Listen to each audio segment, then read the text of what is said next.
All right, it's time to start getting some brown color on here. Try not to spill my contrast paint in the process.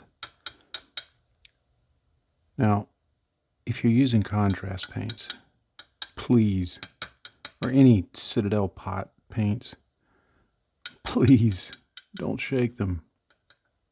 The reason I say that is because a lot of times people complain about the lids getting clogged up. They can't open and close it, and it doesn't give a good seal and all of that. Well, that comes from shaking them, actually.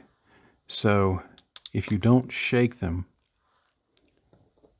if you use some kind of stir tool like I have, like this, then one, you get them stirred up more thoroughly. Two, you don't get a bunch of paint up under the lid to clog it up. So it always drives me nuts when watching Citadel. Give your paints a good shake. Watching the Games Workshop videos. I'm like, that's why your paints dry out. Because of that right there.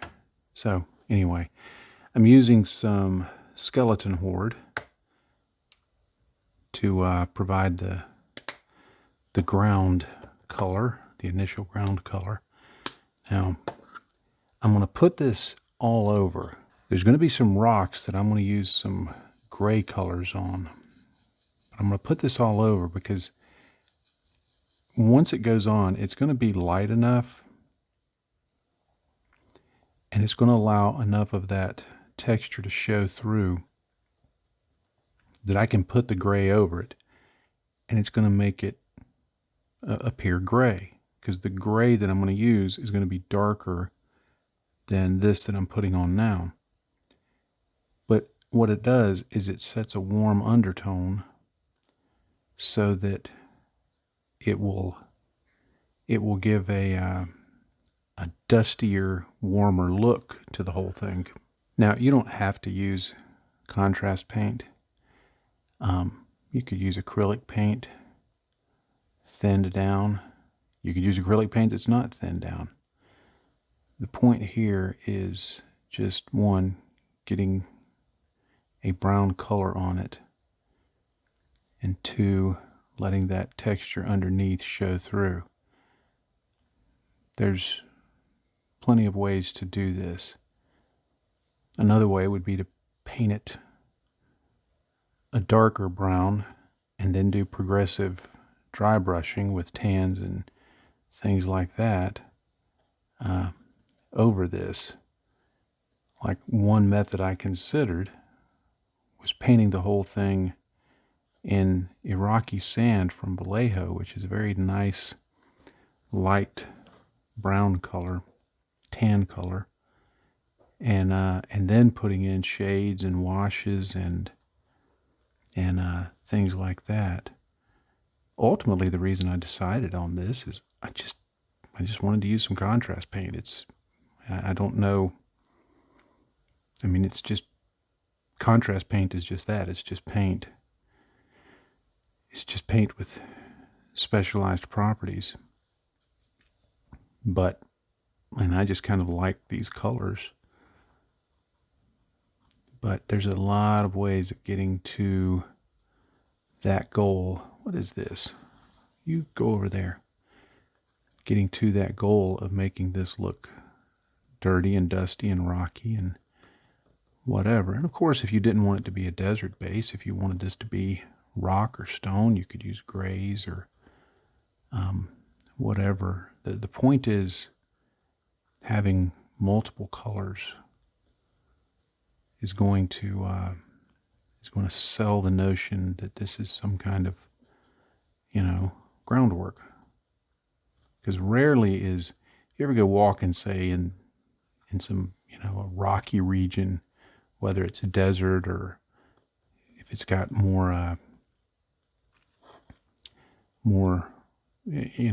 trees and things. Like, I remember when we've gone over, we live in North Carolina, and where we live, it's fairly flat.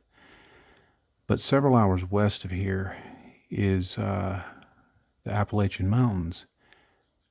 And there have been plenty of times that we would be staying over there and we would go to an overlook and pull off and go to an overlook, and there would be a little trail going back into the woods, and would follow it along, just half a mile or so, and it might take you to some waterfall or to some other overlook, or just be a nice little trail to a picnic area or something like that. And as you're walking along, there's trees and there's dirt all around, but it's like very little of you look at the rocks, they all have the same general color, but there's a lot of variation. So that variation just looks more realistic, I think, than just doing something with one solid color. All right, I think I've got most of this covered. I'm going to give it a blast from the hairdryer and get it mostly dry, and move on to the next step. And I'm going to use this Griff Charger Gray contrast paint, and I'm going to use it direct from the pot.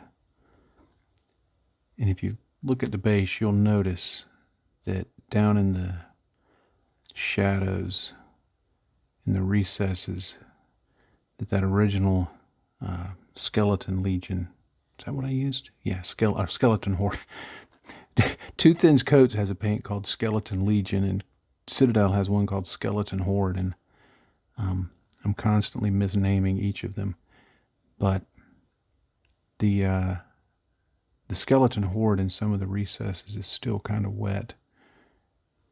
And I'm okay with that, because if these mix, it's just going to add to the variety and so forth. So I'm not too worried about it. But you can see this Griff Charger Gray goes over those rocks. And I like this color because over a black, gray, and white undercoat, it really sells the notion in my mind of kind of granite rocks. I think it's a fabulous color for that. And if you wanted to add other colors, you can. I'm thinking of a particular photo that I saw in my inspiration for this. So that's why I'm going just for this one color. And who knows, by the time I'm done, I may have changed my mind and added another one. We'll see. But you can see it goes over that warmer base color quite nicely. And it's not too stark of a difference. I mean, you see the difference in color, but it's not so sharp, it's not so distinct as to be jarring or unnatural looking. Now, not that there can't be sharp distinctions in nature, there are. But I think for an old, worn, rocky ground look, something that you're trying to show, okay, this is desolate, this is old, this is aged.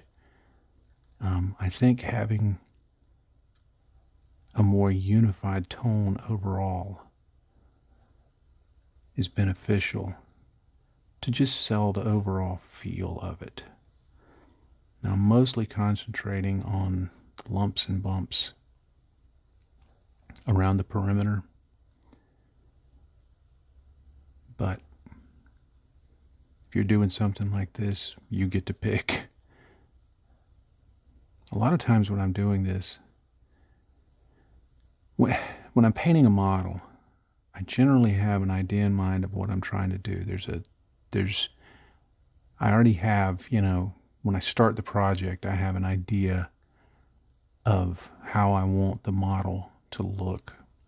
There's something that I'm going for. And I try and, very deliberately move towards that. Generally, when I do bases, it's kind of like I just start putting stuff on and let it see where it goes.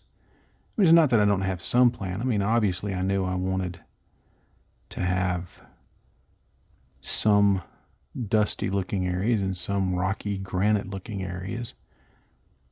I mean, that's evident. But like the decision to not thin this down, that was just something I just literally made on the fly when I started applying it. I hadn't thought of that. I hadn't considered before I got started, should I thin this or not? When I hit record on the camera, at that moment, I'm like, okay, I'm just going to do this straight from the pot and see how it looks. Sometimes it can be a very fly by the seat of your pants kind of process, and I think that's fun. Now, if you're not comfortable with that, if you've not used some of these materials before, you've not used methods, or you like being more methodical in your approach, then I certainly think that there's value in, doing a smaller base to test the colors, doing research on how things look, what it is you're trying to go for. As I always say, if you're not having fun, you're doing it wrong, and this is part of the fun. For me, this kind of serendipitous process of just discovering it as I go when it comes to bases is fun. But I know I have a friend that I work with. He's not in the hobby, but I know him well enough to know he doesn't like discovering anything serendipitously. I mean, unless, it just happens to happen naturally. But for him, the thought of just, hey, let's just get in the car and go drive. He would just stare at me. What do you mean? Where are you going? Don't you have a plan? Do you have enough fuel? He's got a very, very planned mindset. So go with whatever you enjoy. But the main thing is, as always, is to have fun. All right. So what I'm going to do is I'm going to let this dry, and it's actually very early in the morning, like I usually model, and I'm going to need this to be completely dry because the next thing I want to do is some dry brushing. So I'm going to let this dry today while I'm at work. You won't know any of this because for you it's just going to be a fade out of this and fade into the next one. But I'm going to let this dry all day, and then once it's completely dry, probably tomorrow morning, I'm going to do some dry brushing over the whole thing with a lighter color just to bring up some of the highlights. And I think once I get that dry brushing on and I paint the tufts of grass, I'm going to paint the tufts of grass after the dry brushing because I want to see how they look. I want them to be slightly dingy greenish, so they look like maybe there's something growing. But I'll do that after the dry brushing. But once I get those few things done, I think this will be just about finished. And I always forget this, paint the rim of the base. So for me, it's going to be at least 24 hours. For you, it's going to be fade. And just like that, it's been 24 hours. I'm going to take some of this Vallejo Iraqi sand. There's other colors I could use. I'm just using this because, and getting my extra large dry brush. Got a little too much paint on, but that's okay. That's why we work it off, right? Now what I'm going to do here, you can see it's still a little dark, but that's the base. That's where, look at that.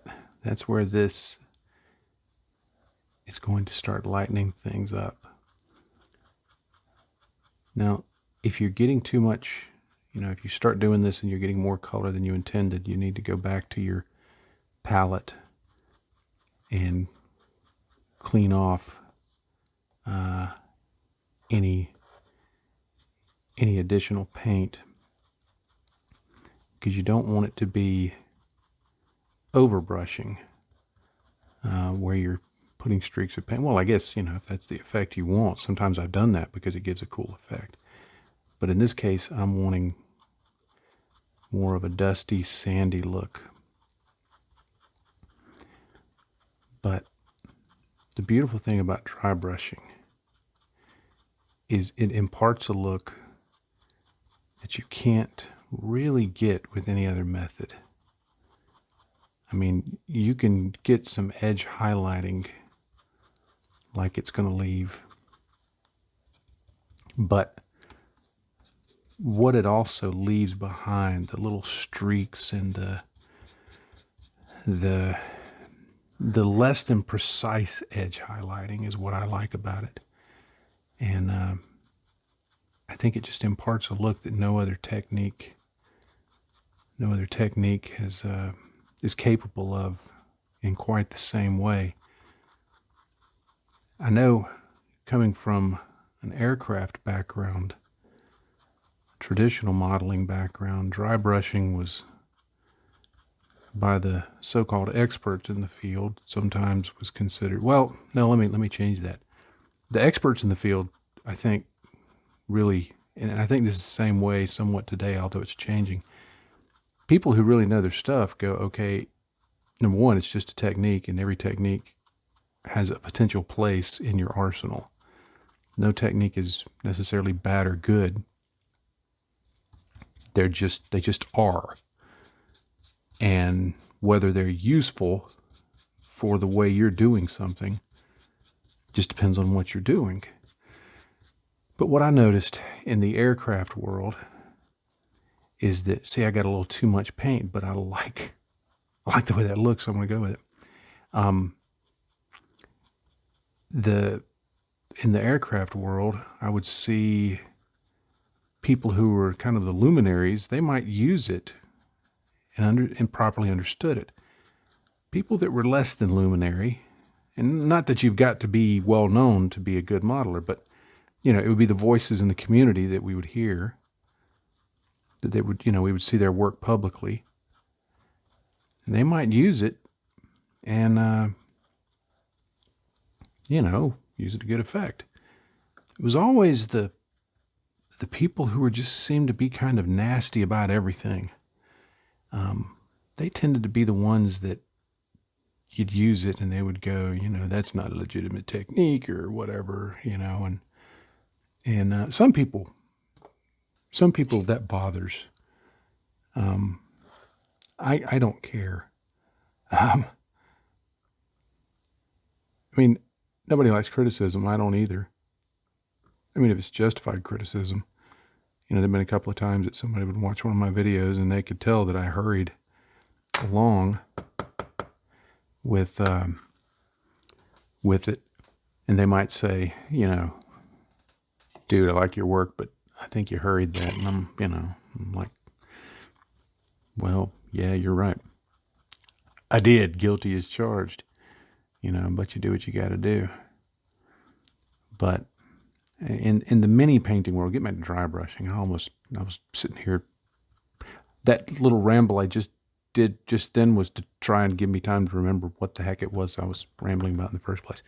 But I think, especially in the mini world, dry brushing is getting more, I guess you'd say, acceptable, because I think largely in part because of the work that Artis Opus has done to promote their brushes and their dry brushing and stuff like that. People are going, hey, wait a minute. There's a high level way of doing this. And it looks pretty legit. So what is that? Where is this red fuzz coming from? Anyway, looks pretty legit. So they like it. So anyway, that's how it looks now. Dry brush. It looks a lot lighter, more sandy. I'm trying to decide if I want to go back with some of the Griff Charger Gray to enhance the rocks again, or if I'm going to go and just say, let this be. I think for now I'm going to let it be, but I'm going to use something to paint the grass. So let me get that paint and we'll get that done. All right, I've got another Citadel contrast paint, Plague Bearer Flesh. Now I chose this one because it's not a real vivid green. It's you know, I don't quite know what a Plague Bearer is, but I would imagine that it's not, you know, like pleasant, happy green, you know. I mean, if it were a Plague Bearer dinosaur, I imagine it would be bright purple like Barney. But I'm going to use this for the grass because I want it to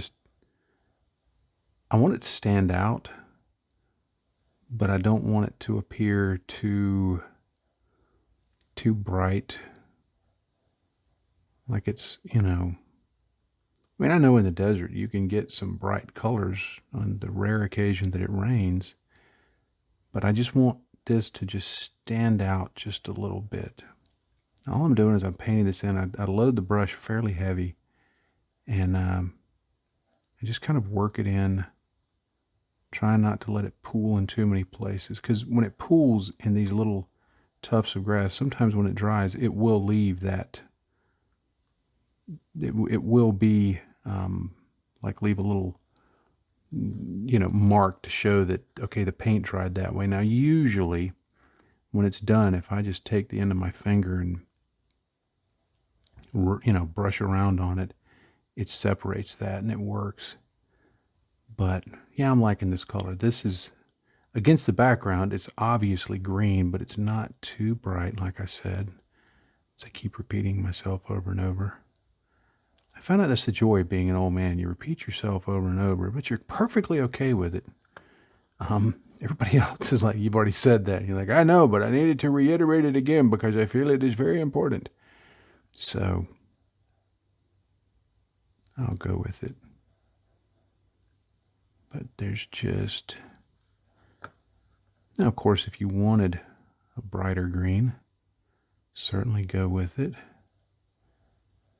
I think if I were going to use a brighter green, I would put something on the end of a few of these tufts to represent flowers blooming. Again, if you've ever seen photos of the desert or been in the desert, when there's been rain, you'll see that there's a brief period of just everything coming to life. And it looks really amazing, really wonderful how it looks. I saw a story one time, not pure ramble mode on. I saw a story one time of these little shrimp. They're in the desert and they stay buried in the sand. I mean, they're basically dead. I mean, they're not dead, they're dormant. It's mostly dead. But see if you can spot that reference. But then when it rains and, you know, the ground gets soaked and there's little puddles of it, these shrimp, they just like reconstitute and they're back alive again. And thought, hey, that's pretty cool. Pretty cool. So anyway, there's the grass. I think I am going to go back in with a little bit of the Griff Charger Gray over just a few of the more prominent rocks. I think that'll give some distinction and help it look good. Now I'm just going to go over a few of, like I said, the more prominent rocks. And that dry brushing is going to help these stand out a little, even more than it did before. Just a few of these here and there. Mostly just for some variety in the colors that are on here. So far, I'm pretty happy with this. Like I've talked about several times in part 1 and part 2 of this video, I think, of this series. I like the serendipitous approach to doing bases. you just do some stuff and see what you like. And if you don't like it, you dry brush over it or put a contrast paint over it or something like that.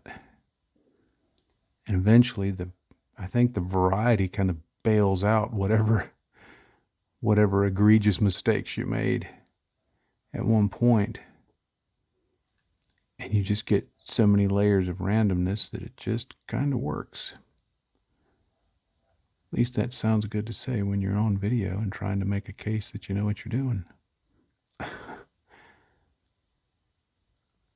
Sometimes people say very kind things to me, and I appreciate that about what I do.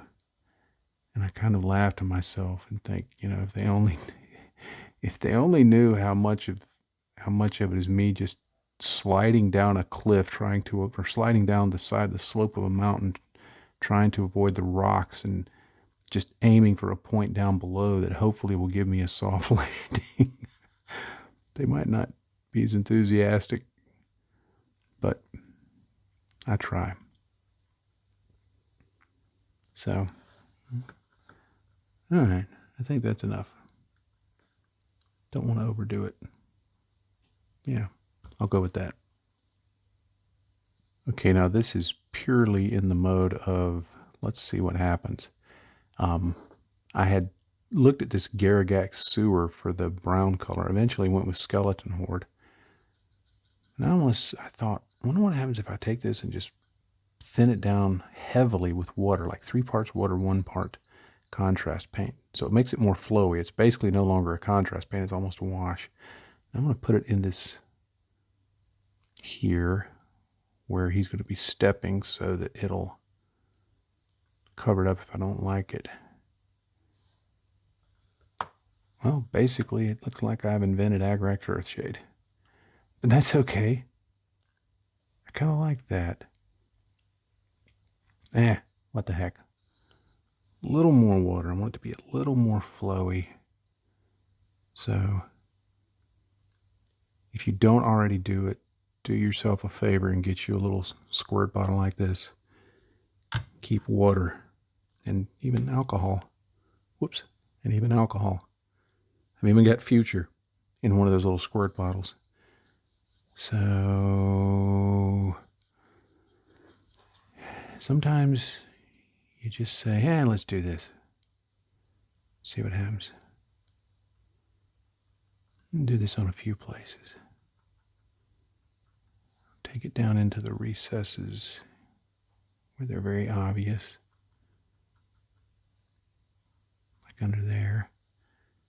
But I'm not going to paint the whole thing. But just enough. Even painting over some of that Griff Charger gray. Just enough to introduce some difference. Maybe even just some spots.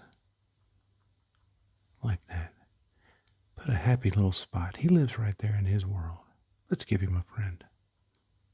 If you have never watched Bob Ross, you don't know what you're missing. I highly recommend him. All right. That was what I was looking for. That little bit of difference. Ooh. See, here's this spot right here. Bam. Those 2 spots. Needed. Okay. I like that. Let me hit it with the hairdryer. Not literally, of course. Just blow it with the hairdryer. All right, it's still a little bit wet, but I'm good with that. I'll let it dry during the day. It's getting time that I'm going to have to head off to work again. But I'm really happy with how this turned out. I was not expecting this. It just kind of, it looks like, okay, this is why this is camouflaged this way. Wow. I haven't really been comparing the two along the way. Just been kind of flying by the seat of my pants, but I really like the way this looks. I think adding that Garagax sewer there at the end just added just a little streak right through there in a few places that really just tie it in. And brown it up a bit. So I've still got to paint the perimeter of the base. I'm going to give this a day to dry while I'm at work, and then I'll just paint this off camera. I'm not even sure what color I'll paint it. Maybe black, maybe Steel Legion Trab, maybe, you know, striking scorpion green, something like that. But I am really happy with how that's looking. I think that looks the part. I really do. I like how I accidentally tied in the colors of the base with the colors of the foot. I mean, it just I did not plan that. So cool. I like it when stuff like that happens. We'll call that a happy accident. Well, as always, thank you so much for being a patron. I hope that this long-winded ramble has in some way been useful. If nothing else, maybe it's helped you drift off to a nap. So thank you so much for the support that you give to me and my family. I'll see you, as they say, in the next video. Happy day to you, friends. Bye-bye.